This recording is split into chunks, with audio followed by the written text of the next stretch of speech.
real quick. I am going to be recording this, so I'm starting the recording. And let's see. I also want to, there we go, stream this live on Facebook. Great. All right. Now we have to behave ourselves. Yeah, I tell you, the world's going to know now. All right. There's DeKalb County Unites. So for those of you that just joined, we're going to just take a couple minutes. We're getting set up here, and then we will get this party started. And so, you know, I've got like 4 monitors, so if you see my head moving around, I'm just looking at different screens. He really likes to look and think in different places. Like, oh, shiny thing. Squirrel. Squirrel. I hate squirrels. Squirrel. All right. Getting live, Facebook Live going. Perfect. I think go live. Bam. All right, let's see. I'm going to wait just 30 more seconds here.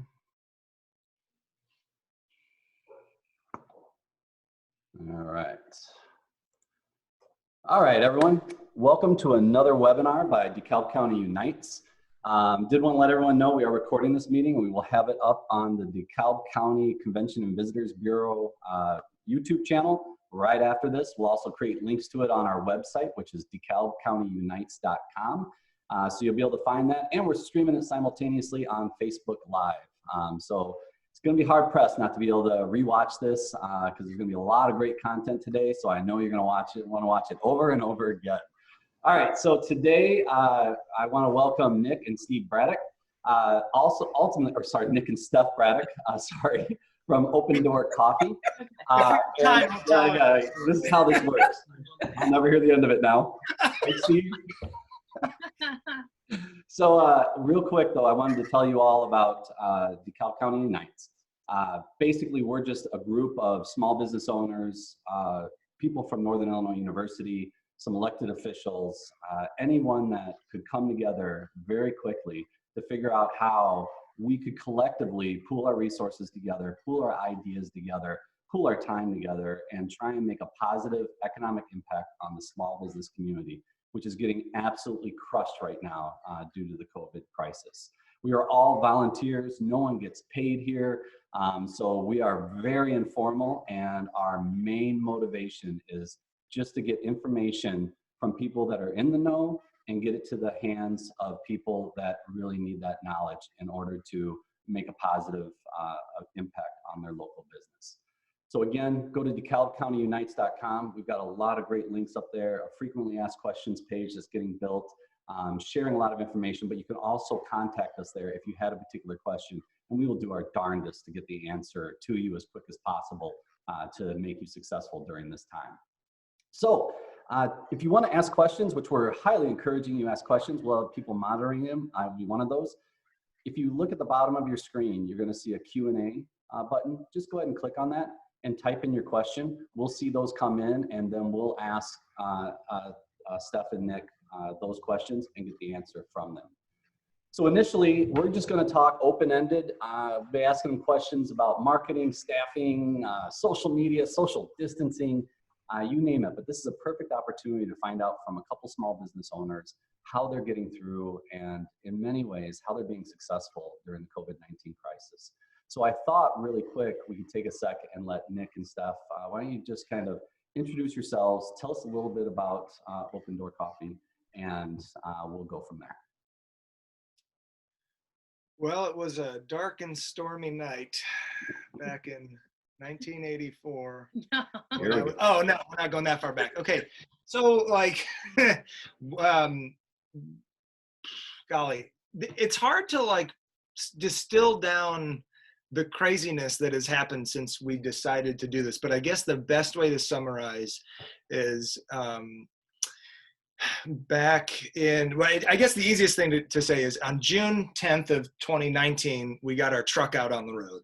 Coffee truck. Yeah, our coffee truck. About a year prior to that, we opened up our online business. And like a couple of years prior to that is sort of when the idea was born in us. We've been people who love community and want to build that. When we moved to Genoa almost 5 years ago. Mhm. We felt the need for a place for folks to come together and meet one another, and we finally got around to realizing, well, as we have that need, we might need to be the people to meet that need. So through just I don't know, a lot of different circumstances, and if you want to know more, we've got all sorts of stuff out there. We don't need to get into it all, but it brought us to wanting to start a coffee shop, and then it morphed into opening remodeling a old Grumman Curbmaster step van into a coffee truck. And so that last year on June 10th, we went live with that. And so we had a couple of months worth of season before the early winter shut us down at the couple of days before Halloween. We just recently closed on a property in Genoa, which is the future site of the Open Door Coffee Shop with the drive-through that all got approved, and we're in the we're doing demo. And I was just digging post holes this morning for the deck for the second floor. So we're small business stuff, you know. And our truck is currently on the property, and just during this whole season, we launched March 13th. Yeah, Friday the 13th. So I don't know if it's too soon to joke about this, but we almost are maybe we jinxed the whole world by starting our business on that, whatever, right? I mean, we were like, well, it's Friday the 13th, let's do this, it'll be memorable. And it certainly has been. It's been a memorable season for the coffee truck thus far. And so that's. It's interesting. You're just talking about digging holes.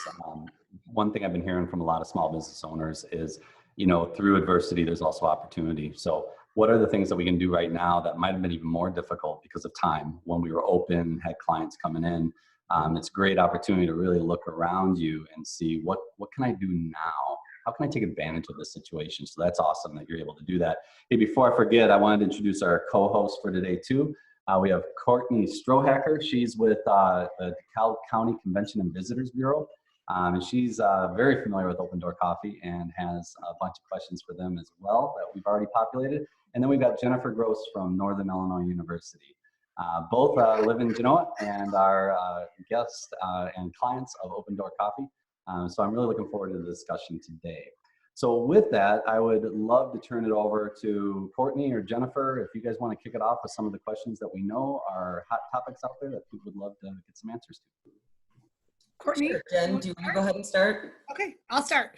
So Nick and Stephanie, you talked a little bit about that you have a coffee truck and you have an online business, but for everyone watching this, can you just sort of run through what's your product line and what is it the services that you offer?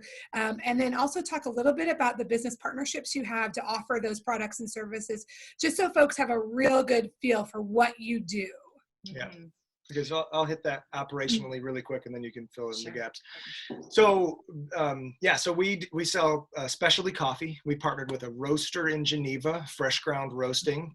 I don't roast my own coffee. I'm not really that interested in that just yet. I'm more interested in developing relationships and building community, like I said earlier. And so it's helpful to know what you're good at, focus on that, and then surround yourself with people who do the things that you don't do or don't want to do. I'm surrounded with folks that do that better. So that's who we partner with, both from a supply standpoint for our coffee stuff, but also from a knowledge about the industry, helping us set up our shop, all of that. That's our main supplier. So what we do, we've got hot drinks, cold drinks on our truck. We have a La Marzocco Linea mini espresso machine, so I can make anything that you get at any coffee shop. If they've got a green mermaid or maybe they sell donuts or whatever, I guarantee you it'll be better. And I've also got cold brew coffee, which is a cold brew concentrate. It comes in 5-gallon kegs to us, and there's nothing added to it. There's no sugar. It's literally cold bean water. And we make a lot of specialty drinks out of that. Our best seller is the Malibu. It's a coconut and caramel drink. We use whole milk or no milk. We use whole milk or oat milk as our alternative. And that's for two reasons. One, it just makes things simpler. And also whole milk is the best milk to make consistent coffee drinks out of. And then oat milk is the closest thing to whole milk that you can get. And we also sell a bunch of other things, on the, well, so that's the coffee side, sorry. We also do like lemonades, iced teas, Italian sodas, hot chocolates, chai tea latte. That's the stuff that we do. Yeah, and then we partner with a local baker, Missy Friend from Sweet Delights by Missy. She's local here to Genoa, and she provides us with cake pops and cinnamon rolls and cookies and what else? Yeah, just different stuff. We're always trying something different. And then recently, yeah, well, we've been, from the get-go, we partnered with Barb City Bagels and DeKalb, and they've been our bagel supplier, and they're temporarily closed, so we're actually working with a baker, Latzi's Bakery in Genoa for our bagels, but then also he's been doing some muffins for us. So really just something that we keep coming back to is we don't have to reinvent the wheel. We don't have to take on something that's not our expertise. We would rather highlight other community businesses, other small businesses, and allow them to get their product out there, to get their story out there, and then in so doing, provide a more full experience for people who come out to the truck. To let everybody know, hey, there's other businesses and folks out here, right? More than just, they saw the coffee truck and said, oh, yeah, let's go. Yeah. Well, like there's an awesome bakery here in town, and. Yeah. So your products, just as a recap, and then we've got some questions, and I know we've got lots more to ask you. So you have a coffee truck that right now is sitting on the property that you just purchased to do renovations for. While you do renovations, previously the truck was on the go, so you could park it at different spots, and it's a walk-up facility, and you can currently operate under COVID-19 restrictions with that. You offer coffee drinks, you offer baked goods that you do in cooperation with other bakers who are licensed to bake during this time. You also offer online products, merchandise, and packaged coffee. Those are the things that you do. Yeah. Great. Okay. I'm going to pitch to this question real quick. Titus wants to know, just maybe think about this and weave it into the conversation as you see fit. How much was your espresso machine? And what is your truck worth with machines inside of it? I don't know if you can share all that, but think about that. So I need to know your last name so that you'll be on video if you stop by my truck. No, our espresso machine, you can find a La Marzocco Linea Mini is $5,000. You got to buy I suggest getting a $1,100 Mazzer Mini espresso grinder for that. And then we have both for our drip coffee grinder and our decaf espresso, because we can run it through the same thing, a Barazza Sette 270, and it does a really good job on the espresso side as well. It's really fast. And the equipment and everything, I don't know. After all the renovations and everything that we put into I did everything all myself, so it's I don't know the cost of honestly though, I tell people if I had to buy one, it'd be $80,000 to $90,000 easy. But it's all custom, and I know everything about it. It's got the full, 4-compartment sink. 3-compartment sink with a hand wash sink. Sink. Thank you for being transparent on that. That's giving a lot of the, sort of information behind the scenes, but it gives folks, I think, a good sense from Titus's question of what kind of operation. Now you have done some really interesting things during, as we all know, unsettling times. You have had quite an extensive marketing campaign, as well as different partnerships that you've done that have really been innovative. So if you'll take a few moments just to really walk this group through, how have you pivoted during COVID-19 specifically, and had some big successes or wins in the efforts that you've been making? Yeah. I think one of the things to keep in mind, just that was going through our minds as things were changing rapidly, and we're realizing, oh, hey, this is not going to be a standard coffee truck season. I mean, like we said, we launched on March 13th, and shortly thereafter, shelter in place came into existence. Obviously, the news changes every day. There's something different. And so number one, we really felt okay, it's still lawful for us to be open. And how can we do this in a way that's safe and also empathetic, because people are all over the board. I mean, some people are continuing on as best they can, and life is not all that changed. For other people, their worlds are rocked. We want, to be a comforting presence, a place where people can find joy in, in some small measure throughout the day. And so that, I think, was just something I don't know if we actually articulated it, but just like we really felt in our hearts that that was something that we wanted to convey. We wanted to message that even though we are a business, all along, we've always, shared our lives, and we've been pretty transparent, and we've tried to be really just genuine and personable with people. And so that didn't really have to change much. We just continued with that, and we just tried to keep in mind, okay, how can we be empathetic, understanding, and also at the same time communicate information in a way that is effective. And at the same time, I think Nick can touch on this, like when we did a video, for example, about social distancing and what that looks like at the coffee truck. And maybe you can talk about that a little bit. Yeah, so if I can take a minute to kind of side note about my background. I actually graduated from NIU with a degree in, that's right, go Huskies, with a degree in industrial technology and an emphasis in occupational safety.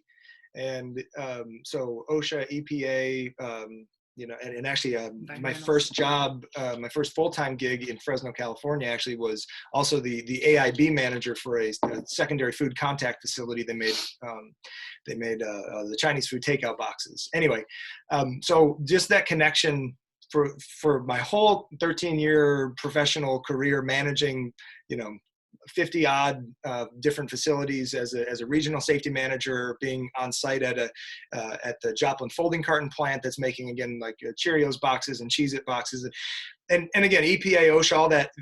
My background is understanding regulations or understanding requirements and then applying them to real life. Because every regulation that's written, how do I say this? In OSHA, every regulation was written because somebody got hurt, right? So there's real stuff about this, and we don't want to disregard any of that. But how do we safely and appropriately apply the intent of the governmental expectation, or the best thing is the experience that somebody else has earned or gained? How do we apply that in such a way that it's not so prescriptive that everybody needs every tiny little detail to be organized and spread out so that they don't have to make a decision, but also so it's not so broad that you don't know what to do? In my experience as a safety professional, I have found it is far more, I met with far more success when I give a broad but clear expectation, and then I present the ability for people to make the right choice themselves, for their safety, as well as the safety of those around them. I would challenge, I'll get to my point about the truck really quick. I would challenge them to say, would you let your 5-year-old loose in this facility? Would you let them loose? And if they say, oh, I wouldn't let them over there. And I'd say, well, okay, why not? Well, because this machine is turning and I could touch it. And I said, okay, so we probably need some machine guarding there. And they're like, oh, well, we can never do that. I said, well, let your 5-year-old loose in here, and I guarantee you will find a way to make that happen.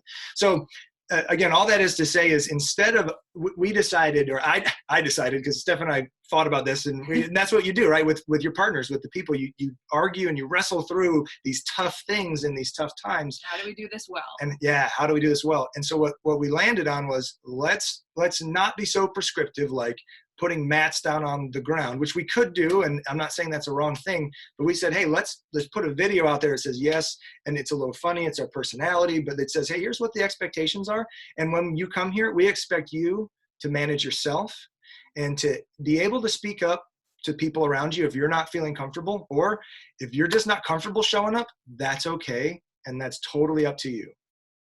And we talked about, do we just shut down? Do we just shut down because this is getting crazy? And we said, I think actually this is an opportunity for us to maintain, like we said, empathy and connection with people who normally go to work and normally buy coffee and normally buy lunch, but now they're out walking with their spouse, or they're taking their kids out to coffee, they're walking their dog, they're maintaining social distance, they're able to say hi to their neighbors still, because we are not on under 100% lockdown yet, and make wise choices. So we're looking at this as an opportunity for our community to do the right thing, to take care of one another by taking care of themselves and communicating with one another. If somebody gets too close, hey, let me step back, whatever. And we've really seen that as a people taking the bull by the horns and making it happen. Yeah. So before we go to my next question, I want to keep talking about successes. I want to pitch to Courtney for a minute and see what she's got going on right now. I was just going to say, can you talk a little bit about what you guys have put in place, though? I was at the coffee truck this morning, and you definitely have safety measures put in place that weren't necessarily there before. Not that, but literally, like, I didn't have to interact or touch anyone else this morning when I was there. Mm-hmm. And we didn't have to touch you, Courtney. No, I'm just, You're welcome. Yeah. Okay, so there's different, different point of sale things. Previous to really last week, I think, we use a Square as our point of sale, and they're great. It's a great app. We were using our iPad before with actually it's right here with the Square point of sale thing, where we would have this on the truck, and you'd have to grab the card. I'd put it in there, I'd wait for the little lights to show up and whatever.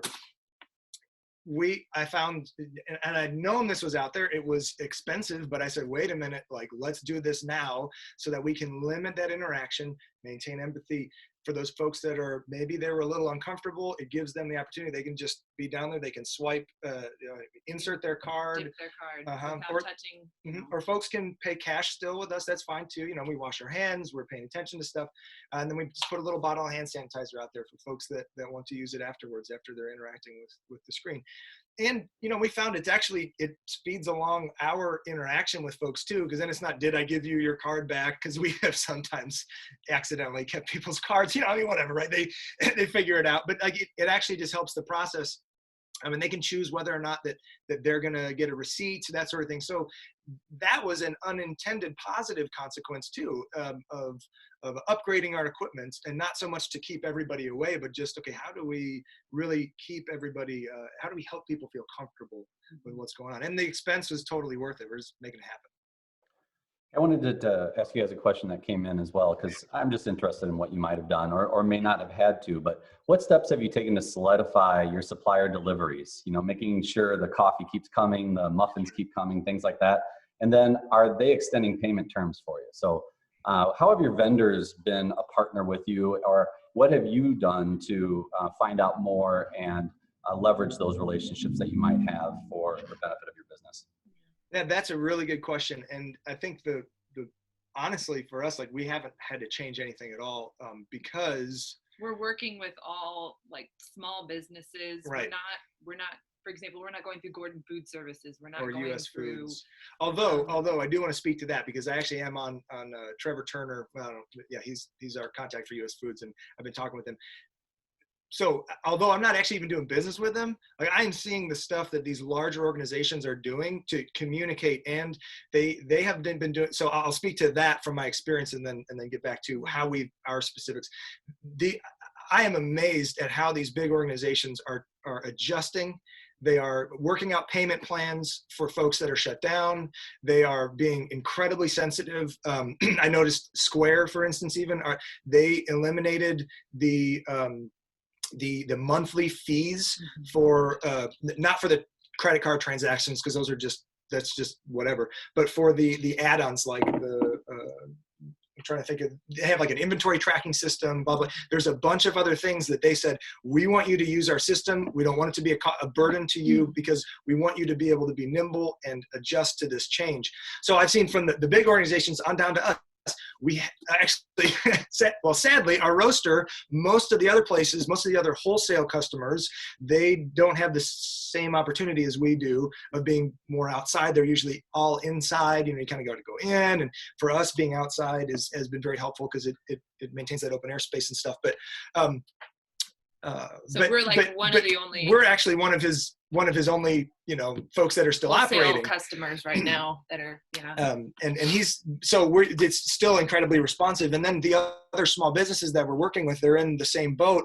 And yes, they've had some issues, maybe getting flour or this or that or whatever, but it's just like communicating. Yeah. And if we don't have something one day, like, people are understanding. And here's a piece too, like, if they're not, if people show up and then they're angry, and I mean, they're probably hurting and they've got a lot going on, but also some people, they just might not be my customer, and I'm going to be okay with that in the long run, too, that like, you know, hey, if you can't handle not having something, you know, sometimes things happen, you know, that sort of deal. So real quick, Jennifer, just to follow up on that, just as another small business owner, to tack on to that question, reach out to your vendors. If you need assistance, reach out to your vendors, talk to them, explain the situation, because you'll find they'll put out a bunch of information, but a lot of times you pick up the phone, call, and just say, hey, you're going to be amazed how many vendors are going to go out of their way and work with you.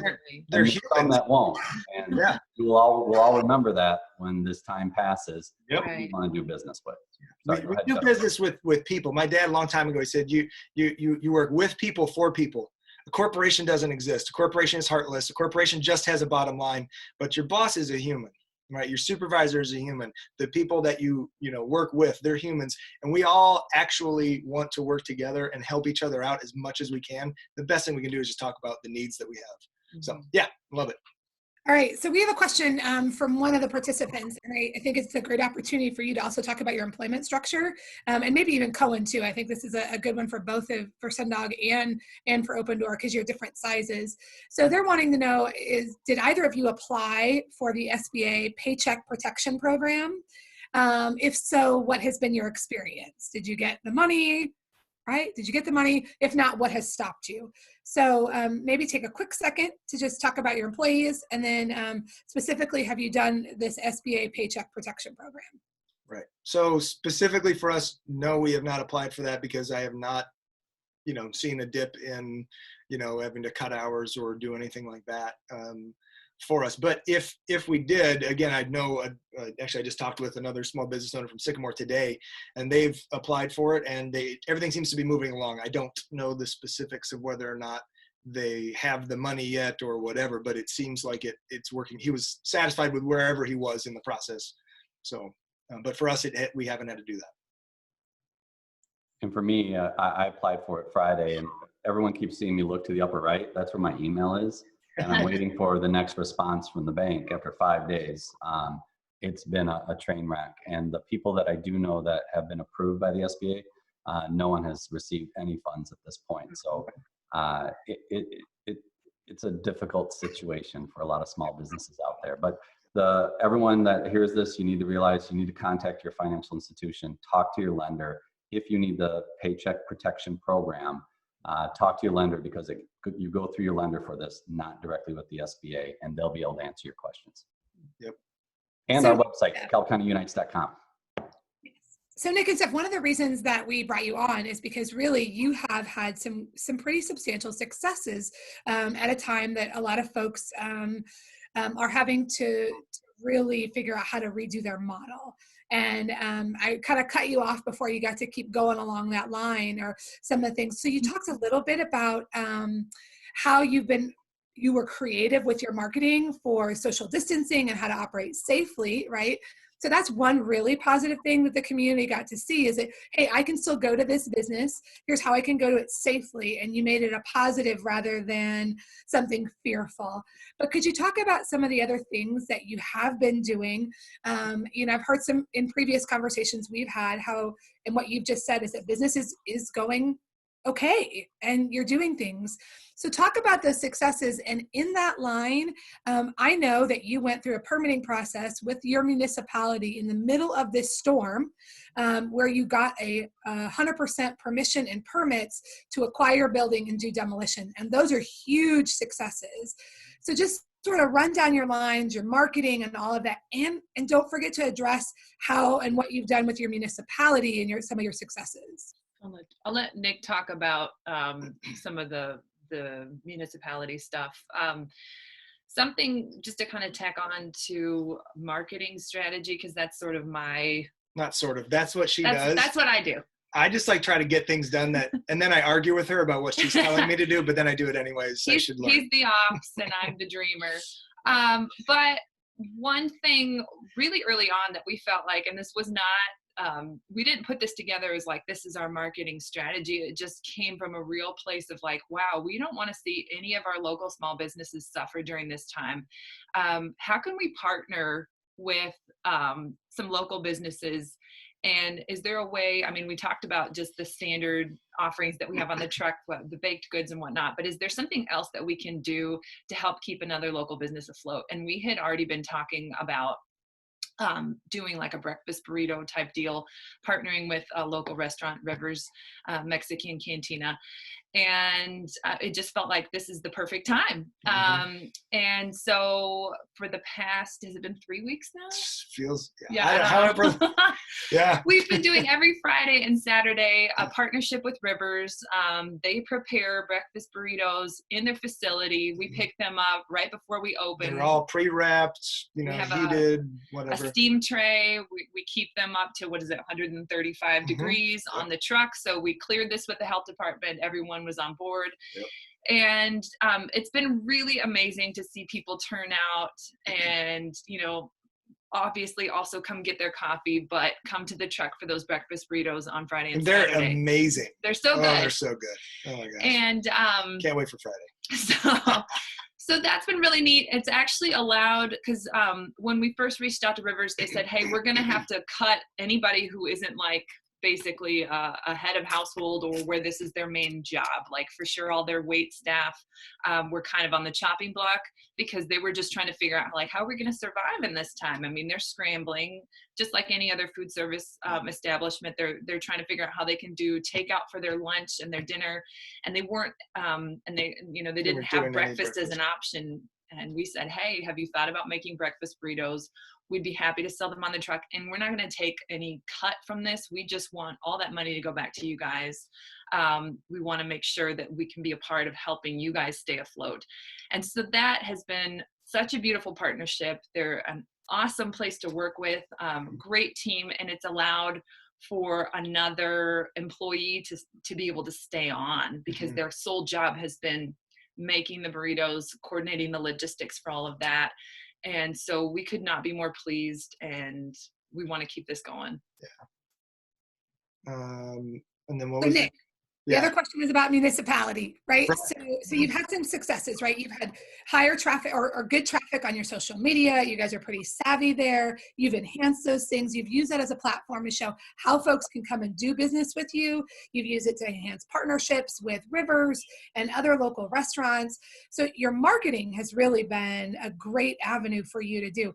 You also then parked your truck, right, at your new location, where right in the middle of this, I think a lot of folks would be like, oh my goodness, you actually invested in a brick and mortar in the start of COVID-19. And we know stories of folks who are not doing that.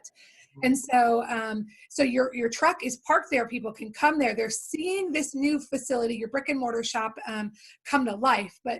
But during all of that, you had to maneuver through with the city of Genoa to do that. So could you just talk a little bit about, just briefly, just successfully how that happened and some wins that you've had to be able to do that? Yeah. Well, I think in general as a foundation, so again, my background with OSHA or EPA or, you know, all that, like talk to people early on about the questions that you have. The health department, Dawn and, Laura, oh my gosh, we've gotten to get to know them really well. And like they feel awful when they got to come in after somebody's already got a project done and they got to tell them, oh, you got to recut your concrete floor up. If only you would have talked to us 6 months ago, we would have worked all this out. So just like as a foundation for your municipality, for, you know, any organization that's trying to do good, you know, any government organization, whatever, talk to them early and often and ask them questions and involve them. Because again, they're people too. They're not just, you know, they're not the government. Like they're Laura and Dawn and Greg and, you know, whatever. So, and then specifically to the coffee shop and buying that, when was the building purchased? It was February, wasn't it? Yeah, we closed on it. Was it like the 20-something? The 20-something, at least you probably know that. It doesn't really matter now. But yeah, at the end of February, we actually closed on the building. And again, just no, it was February 12th. 12th? I don't know. Sorry, whatever. guys. It was in February. It's maybe. been a kind of a whirlwind this year, just saying. I just dug a bunch of post holes. Okay. At any rate, so I guess we didn't really like say, yeah, we're going to do this in the middle of the height of the quarantine stuff, but we have made a conscious effort to say, you know, like we're going to continue to be as normal as we can. You know, also I think as an example to other folks who might be feeling like, oh, everything's changed and everything's totally different. It's like, well, yeah, there are some different things, but I think this time allows us, and I think Cohen, you sort of hit on this earlier, I think this time allows us, and maybe it forces us, which is always good, but it drives us into this point of how do I get creative? How do I think of my business differently? You know, we look and we see maybe some other businesses that may not be doing as well. And perhaps those businesses are like, well, we've always done it this way. And I think in life in general, the way you've always done it has gotten you to where you are. If you want to get somewhere else, you got to start doing things differently. And so maintaining that sort of flexibility and elasticity is really important. So not being so sold on this is the way it has to go and trying to be nimble has been helpful with dealing with the municipalities and talking with the regulators and everybody. It's like, hey, I've got this problem and I need your help to solve it. Or, hey, I don't know how to do this at all. What are your suggestions? And involving them in your process is just so helpful because then they can be on your team. Yeah. So Nick, we have a bunch of questions coming in here really quick. If I can interrupt you for a second. Along those lines, Bachmans are asking, what social media platforms are you using and which ones have you been finding to be the best? Are you doing any paid or organic ads? I would say 99% of what we do is just organic. Every once in a while when Facebook kicks out hey, you get a $5 credit for doing something sponsored, we'll do that. Yeah. But most of what we do is all organic. And we primarily, only market on Facebook and Instagram. We've not delved into the world of Twitter. You know, that would be way too dangerous for me to be on Twitter. So. My Facebook Live videos are rare enough, but yeah. So we do a lot of we do Facebook Lives a lot. We do a lot of videos and stories on Instagram. And to speak to why we haven't been paying a lot like to Facebook or Instagram is because also like we've decided that we're going to start small and build. And so instead of like injecting hundreds or whatever dollars into ads that may or may not reach people, even though Facebook says that they're whatever, I don't know, that person-to-person contact. And again, that's really what our business is about. Like that is always going to get you better. So I challenge people to be like, hey, connect with people, find the people that are your people and, you know, and push forward that way on the marketing cost side. Yeah. I think you guys have done an amazing job at really telling your story and really having that personal connection. Another question is, what have you done to help your staff feel comfortable with interaction with the public? What are you doing to handle it if they're uncomfortable working with the public? Well, so specifically, you know, we have one of the folks that helps us out on the truck, and we were like, before all this went down, you know, really like about the first week that we were out, it wasn't as, you know, we weren't all quarantined and everything, but you know, initially it was like, hey, let's get you on the truck, you know, sort of next week, we'll get you back into the swing of things, you know, this will be good. And then as all this popped up, you know, they were like, well, I don't know, you know, I'm just kind of feeling like maybe I should hold back for now because they're, you know, whatever reasons, right? And so I think the easiest thing is always to be like, okay, yeah, want to understand that. That's good. You know, want to respect where you're coming from. On the flip side of that, I know somebody else, not anybody that we employ, but somebody else who works for another company, and whatever. Yeah, I'll just say it's like I think that organizations should do everything they can to let people work from home and to facilitate that. And I know somebody who works for some other organization, and they were like, well, you can work from home, but you have to take a vacation day for every week that you work from home. And I was like, that's just not helpful. And they don't need to, unless there's a very specific reason they need to be in the office, in which case, like, then figure out how to make that happen. Don't make them take personal days for something that they don't have any control over. Anyway, I don't need to, but basically it's listening to the needs of the people, right? Not your employees. I mean, I have employees, right? Whatever, but like they're people. And so talking with them, figuring it out. You know, if it's washing hands, making sure that we've got enough stuff. If they're not comfortable, the same thing with the public, kind of expecting them to make wise choices and, you know, expecting them to communicate well. That's really the best that we could do.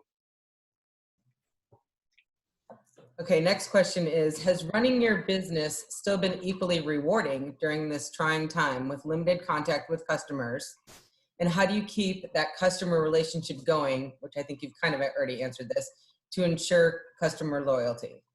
I still get to yell whatever I want from the truck. So like, and Courtney, or from the rooftop. From the roof, yeah. Because I'm actually mostly working on the building right now. Yeah, we got our guys on the truck, and Nick is on the property, and so he'll kind of pop out and say hi. But but it's different. It is different. It is different. Because I really want to, like, honestly, this is what I do. I want to high five. I want to shake hands. I want to hug some people. I mean, I do. And I'm like, oh, I can't do that.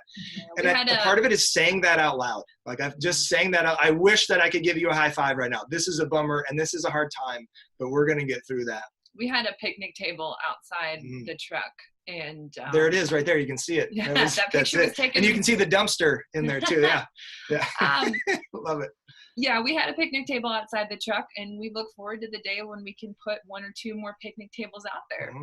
But we decided to remove it because we just felt like, hey, that's just kind of like the reality is right now. It is a come get your coffee and move along type climate. And so, you know, everything in us wants to gather people. That's who we are. We're gatherers, and we want to be able to connect with people. We've just had to be more creative and figure that out, and, you know, check in online, and, you know, just, again, try to be empathetic, and at the same time, bring little bits of hope and joy and fun in the midst of what's not such a fun time. Yeah.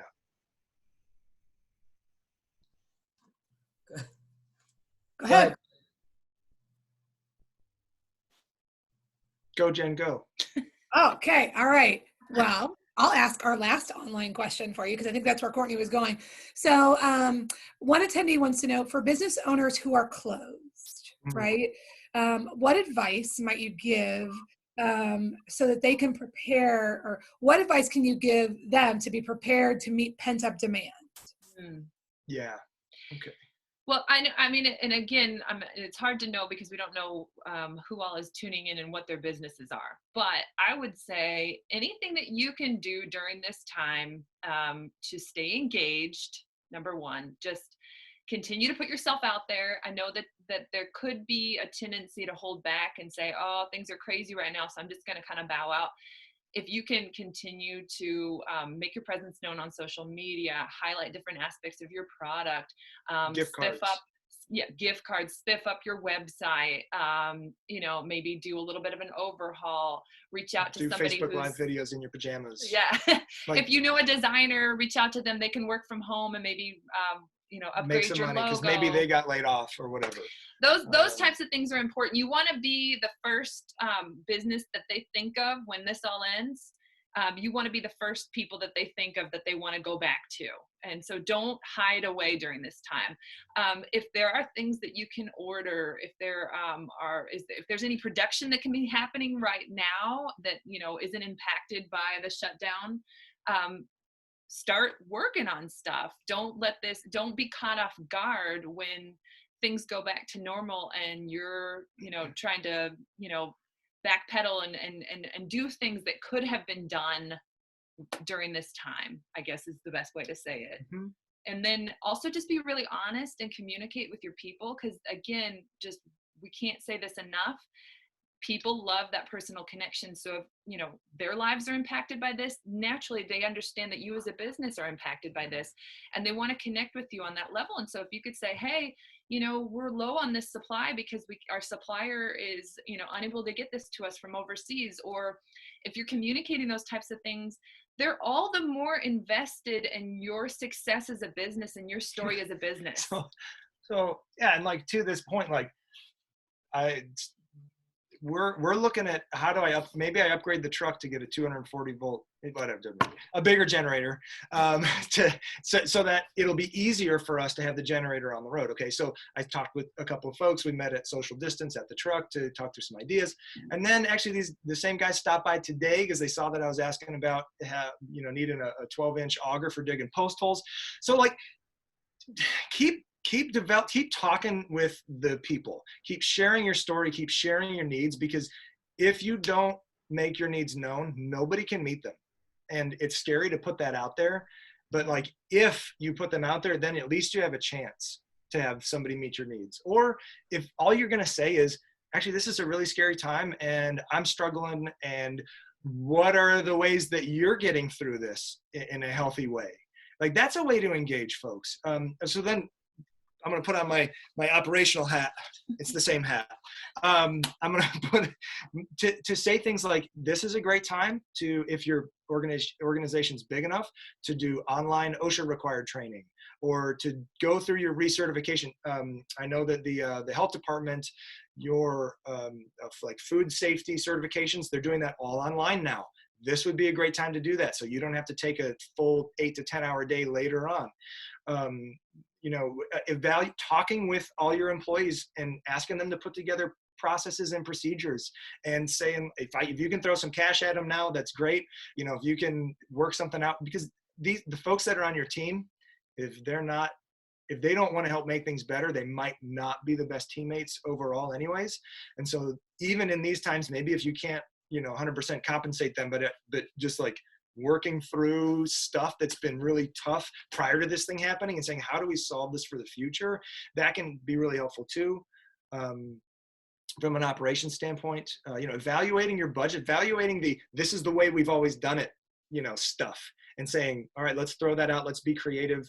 Can I partner with a delivery company like Errand Up in Geneva, although it's not necessarily here, but how could I get creative about, about even in the future, right? How can I get creative about in the future providing more, less contact service to people? Because just because like the quarantine is lifted, right? The shelter in place is lifted, it doesn't mean that everybody's going to feel super comfortable about that. We're going to need to maintain the empathy and the connection with people on this. And so how do we meet their needs and provide the service that they know, or that we know that they want or need?